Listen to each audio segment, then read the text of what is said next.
Okay, MegaWhale team, welcome back to the channel and thank you for tuning in. I hope you're all having an absolutely fantastic day. In today's video, we are taking a look at the recent short-term rally for Bitcoin, discussing the retest of the weekly downtrending trend line at 109,000, as well as the retest of the prior weekly high, represented by this horizontal trend line. With this massive rally toward the upside, we have of course seen the total cryptocurrency market and total altcoin market spin back upwards. In today's video, we are diving deep into the short-term charts, discussing exactly what is happening with this rally, whether or not it is likely to sustain our macro expectations, and even the potential for short-term corrections. Before we get into it, make sure to smash that like button, hit that comment button, and subscribe to the channel. We post daily videos for Bitcoin focusing on the facts, the data, the technical and the structural information.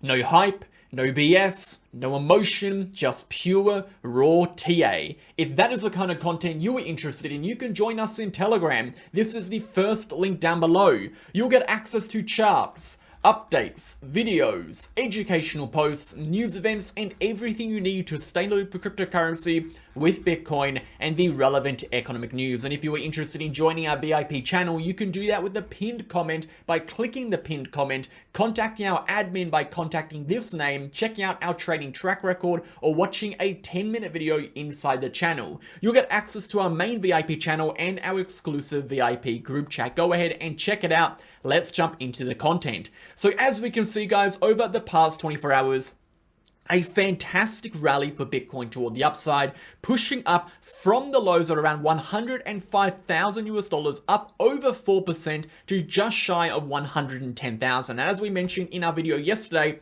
we were expecting a correction into this major level of support at 105,000 to 104,500, before then expecting a rally back into this weekly high range, which we have seen play out pretty much perfectly. So congratulations to everyone who pays attention to the videos. What an amazing trade that was, and what an amazing prediction that was. The question is, will we now sustain? Having retested the weekly high, having retested the weekly downtrend, is this the beginning of what should be a continuation higher, or are we just going to see the price pull back down? So this is what we're going to focus on today. Let's start on the market data. 24-hour volume and liquidations. Volume is sitting at 186 billion. Actually, no, it is not. We need to refresh this page. Pretty sure volume has spiked up a little bit over here. Yep, there it is, 254 billion, up 36% over the last 24 hours. Liquidations as well, jumping up a bit over here as volume rises. 320 million, up 32%, with the majority of those liquidations coming from short positions as the market aggressively rallies upward. Moving over to the DXY. The DXY is still continuing in that overall downward trajectory. This is anticipated again with the de-escalation in the global conflicts, with clarity moving into when the tariff news is going to come to a close, come to an agreement. This sets up a potential environment of which the Federal Reserve will have a clearer outlook for future interest rate reductions, which is inherently bullish, which is front run and perceived to be bullish for risk assets. Hence, we've seen the DXY pull back a little bit, the S&P 500 rally, etc., etc. Whether or not this sustains is entirely dependent on whether or not the global conflicts do not escalate, and whether or not the tariffs, the news, the trade deals actually come to a close, come to an agreement. If we see escalation or more uncertainty, we will likely see the DXY push back upwards, but that is a speculation. Until then, the overall trajectory is still downwards to 92 to 93 on the macro scale. If we are looking at the correction thus far, we have seen a drop of around 3.6%. If we expand that to 93 to 92, we're looking at around a 7% pullback. So we've literally moved about halfway towards that macro target for the DXY. If we're looking at the S&P 500 here, excuse me, the S&P 500 is continuing very well toward the upside, as we can see over here, pushing up to $6,276. Again, provided we remain above this weekly range high sitting at around 106.6, we are expecting continuations toward the upside, and we do expect this trend to remain bullish. Only if we drop back below this weekly high would we then anticipate a correction for the S&P 500? So for now, it is looking very healthy. If we do see a correction underneath the weekly high, again, this could be marked as deviation, which could trigger a correction back to the 50 EMA and worst case the 200. But all in all, that is unlikely to occur unless we start to see the DXY push upwards, unless we start to see those real drivers of the price action, so the global conflicts, the economic news, the policies surrounding trade deals start to shift more toward the bearish side again. So all in all, it is looking relatively good. Let's go ahead and jump over to Bitcoin because there is a lot to discuss. Before we get into it, make sure to sign up to BitGet, BitUnix or BingX. You can do so with the exchange links in the description below. You'll get a lifetime trading fee discount of 15% of all your trading fees. You'll go to support me making this content for you. And of course, you'll support yourself in your trading journey, trading on exchanges I trust, including access to all of those exclusive sign up bonuses. Go ahead and check it out. It takes a few seconds. We'll play an ad and we'll jump back into the content. If you are looking for a new exchange or just want to support the channel, sign up to BitUnix with the link down below. You'll get a lifetime trading fee discount of 15%, which can build up to 45% based on your trading volume, as well as access to a bonus reward center, and of course, all of the exclusive campaigns we run on this exchange. You'll also get access to BitUnix being a non-KYC exchange, meaning you can sign up from anywhere in the globe without regulations. And most importantly, I only promote exchanges I trust and I use. As you can see, I trade on BitUnix very regularly, being the highest VIP level with over $500 million in trading volume for the last 30 days. And lastly, if you were interested in signing up to our other two exchanges, BingX or BitGet, you can also do that via the links down below. You as well will get the 15% trading fee discount and everything else that comes with it. Go ahead and sign up. Thank you for supporting. Let's jump back in.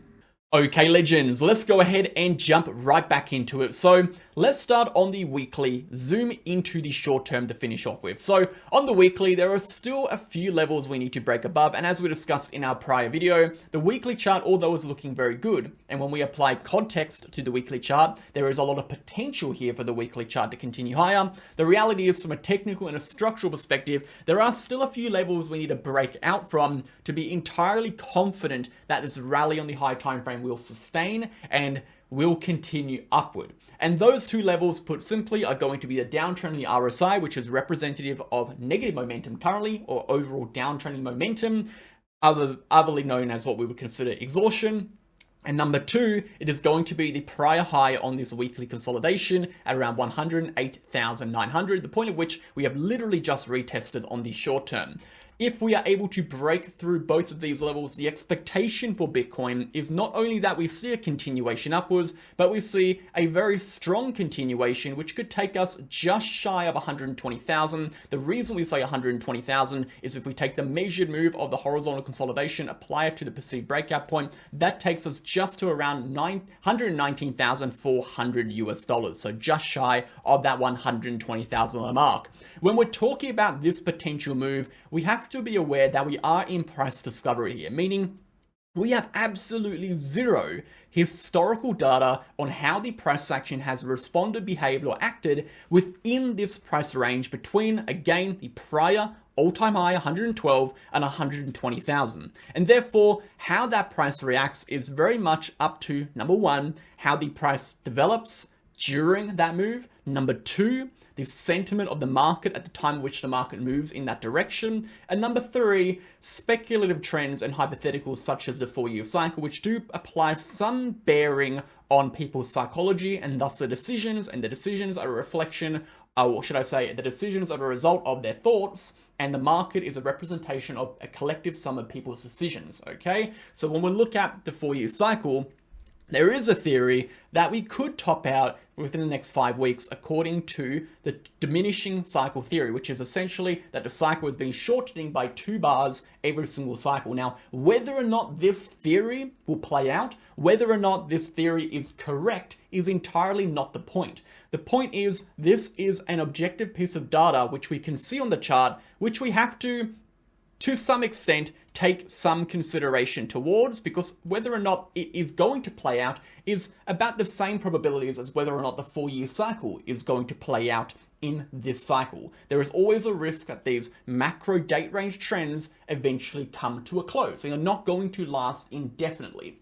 What this point I'm trying to make here is with the negative 2-bar theory is that the month of August, specifically the first month of August, is going to be a month or a week period of significance marked out by the negative 2-bar theory. It suggests that we could see an early 4-year cycle top in the first week of August, from the 1st to the 7th, based on the fact that every cycle so far we have seen diminishing by 2 bars, okay? Now, if we look at the traditional 4-year cycle theory, we would not be expecting a top until October 2025, which is around about August, September, so about 2 more months later. Again, the 2-bar theory suggests a negative 2 month from that period of October 2025.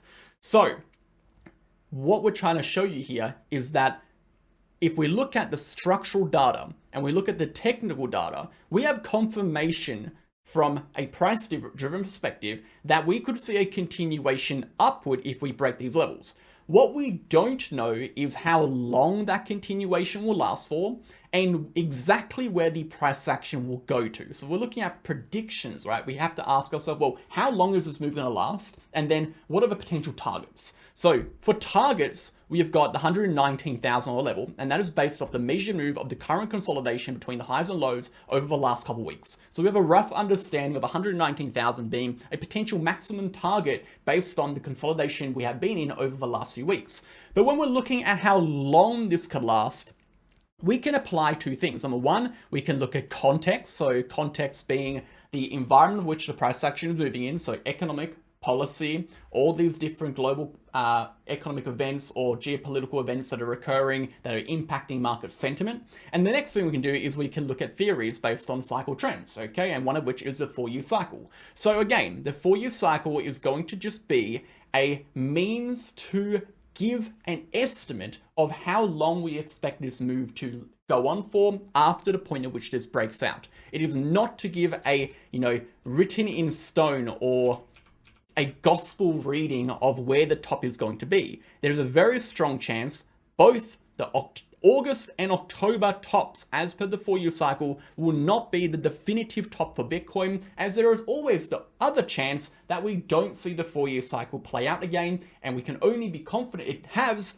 after the fact anyway. So, the point of these charts, and I think a lot of people get into the 4-year cycle thinking it's going to predict the top and bottoms, the point of these charts is to give you key dates of interest that if we see particular moves occur into, we can take a degree of significance based on the context of which the chart is playing out in. Okay, so we see a significant rally for Bitcoin into August 2025, and we see what would be considered a structural top in August 2025, well then maybe we apply a little bit more significance at that point to the negative 2-bar theory for a potential high time frame top, provided, okay, everything else also coincides with that, okay? We don't use this as a standalone data set to make decisions on. If you're making decisions solely on the 4-year cycle, you're going to get yourself wrecked, okay? The reason we've seen these corrections at these times and these rallies at the time is not because the 4-year cycle has played out. The 4-year cycle has just developed as a consequence to everything else that has been influencing the market to continue upwards. It is not a predictive method of analysis, it is diagnostic. Diagnostic methods of analysis are not used to predict what is going to occur. They are only used for confluence and for our understanding of how and what is happening. So let's jump over to the short term now. With that out of the way, we can look at the short term more objectively.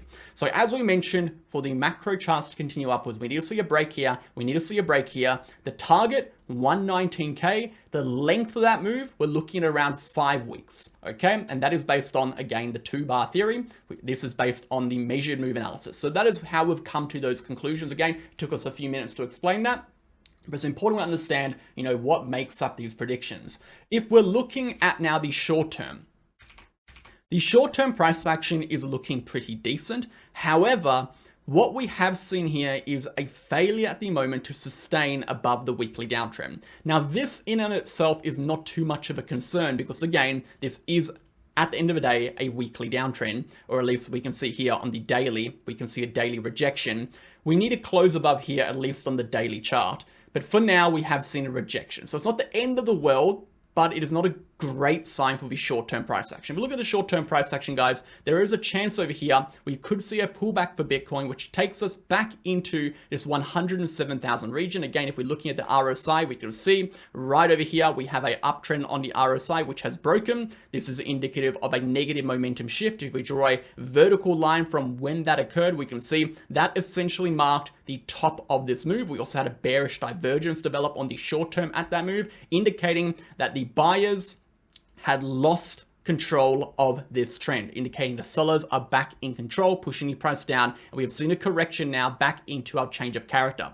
The lowest this move could go would be into our lowest points of liquidity, around about that 107.2k region, where we would then either see a bounce back upwards, or worst case scenario, we correct all the way back into these lows. If we are looking at what point the sellers truly take over this trend, which results in the risk of a correction sub 100,000, well, we're looking at this lower point of horizontal support. So this is going to be this region at 105 to 104.5, the same region we discussed in yesterday's video that we saw that massive bounce from. If we see a drop underneath that level, that in itself will trigger a correction to 101,000, potentially 100,700. And we know already if we see that play out, the probabilities we see a correction steeper, potentially to 96,000 and lower, is significantly increased. And thus, the chances that this weekly candle here prints a lower high and another rejection from the RSI increases. So, to summarize everything, Bitcoin has seen a great rally over the past 24 hours. The rally is a good sign, but we need to see this rally sustain on the higher time frames to be confident the price is going to continue higher. Particularly, we are watching for a daily breakout of this downtrend through this consolidation. The probabilities of that occurring are still likely, provided 105,000 to 104.5 thousand hold of support. If we lose 104.5k as support, the probabilities then become in favor of corrections back into this 107,000 region. As you can see, the POC lines up. We have this decreasing VRPV from that point onwards, indicating that it becomes much easier for the price to pick up bearish volatility below 104,000 as we are moving into diminishing support, as opposed to us moving into increasing support as we move down to 104.5.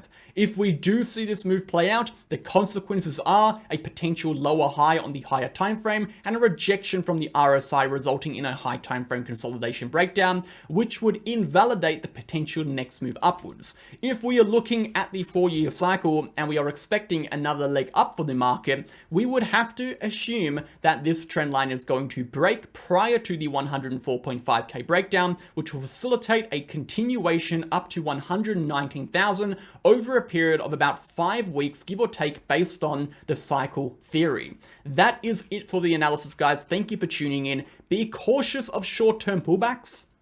We are seeing weakness. We could see a correction to 105,000. I think the most likely target would be 107,200. From there, we reassess for how the price will develop. If we're looking at the total cryptocurrency market cap and altcoin market cap, they are looking decent. Again, they're not looking fantastic. We need to see the total market cap break this daily downtrend as well to be incredibly confident the market is ready for that next leg up. In fact, this might even be the best sign we are looking for to be entirely confident the market is going to have that next leg upwards. So until then, we are not out of the woods yet. Thank you for tuning in and have a fantastic rest of your day. I'll catch you guys all in tomorrow's video. See you then. Bye.